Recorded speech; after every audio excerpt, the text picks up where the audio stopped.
Is back. Shahroz का आमना सामना होगा अब एमन से, और एमन को उसको देखते साथ ही सब कुछ याद आ जाएगा। और शहरोज एमन को यहाँ पे नुकसान पहुंचाने की कोशिश करेगा, लेकिन लगता है कि शायद यहाँ राहिम आके एमन को बचा ले। शहरोज घर वापस आ जाता है और ये बात उसकी अम्मा को बिल्कुल पसंद नहीं आती।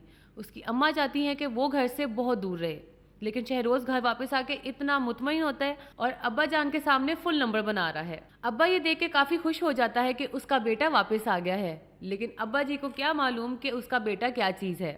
माहीन और एमन दोनों को इस बात का अंदाजा हो गया है कि राहिम ने एमन को मारने की कोशिश नहीं की। इंस्पेक्टर साहब खुद आके कह देते हैं कि अगर राहिम ने एमन के साथ ऐसा कुछ किया होता तो वो इस हालत में ना होता। ये सब माहीन भी सुन लेती है और एमन भी इस बात पर आमादा हो जाती है। दूसरी तरफ एमन के घर वाले भी काफी परेशान हैं। उनको भी इस बात का अंदाजा हो गया है कि राहिम एमन को नुकसान नहीं पहुंचा सकता, लेकिन उनका सवाल अभी भी ये है कि आखिर फिर वो कौन था जिसने उसके ऊपर गोली चलवाई और जो ये सब कुछ कर रहा है। वहां जब दूसरा दामाद आता है तो तौबा तौबा, उसके तो अलग ही स्वैग था। इतना कोई बदतमीज और इनसेंसिटिव बंदा था।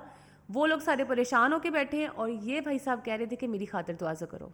खैर, एमन को यहाँ पे अपने दिमाग पे थोड़ा सा जोर डालना चाहिए और अपनी प्यारी सासू माँ से दूर रहना चाहिए, बिकॉज आई थिंक बहुत दफ़ा एमन को राहिम ने कहा है कि अपनी सासू माँ से दूर रहे। Well, I think she should think about it.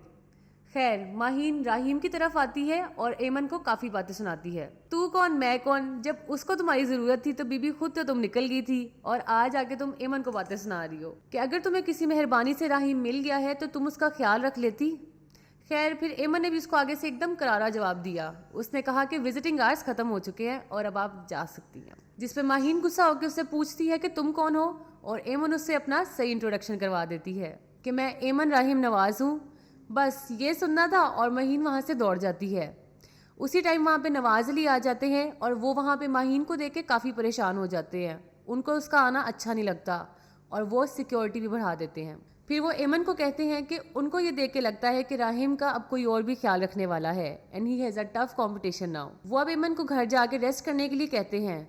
Well, अब जब एमन घर जाएगी और वहाँ वो शहरोज को देखेगी, वेल आई थिंक शहरोज अब एक्सपोज हो जाएगा, क्योंकि उसने एक बहुत बड़ी गलती कर दी है। उसने माहीन के बाप को जाके कह दिया है कि ये जो कुछ भी हुआ है उसका कसूरवार सिर्फ राहिम है, जबकि उसका बाप कहता है कि मुझे पूरा यकीन है कि ये सब कुछ जो भी हुआ है उसमें राहिम बेकसूर है। वेल, यही सुनना था कि शहरोज का तो एक रंग आए और एक रंग जाए। ये अब पूरी तरह से फंस गया है। Well guys, it's a rap for today. अगर आपको हमारा ड्रामा रिव्यू पसंद आया है तो कमेंट सेक्शन में ज़रूर बताएं। And for more videos like this, like and subscribe our channel and don't forget to press the bell icon. Bye bye.